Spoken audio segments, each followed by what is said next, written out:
Hi, good morning guys. Nick here with Kaizink, and wanted to show you a quick improvement that we have to our registration process.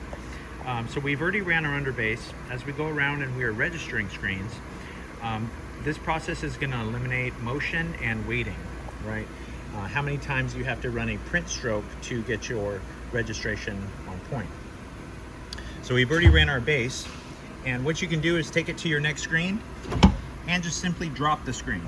So when you drop the screen, you'll be able to see the prior print stroke, and you'll be looking along the edges of your next image, right? And that's going to tell you, okay, you need to go up or down or left or right, any direction that you need to go to get that image to lay properly onto the prior one, right? So that's going to eliminate how many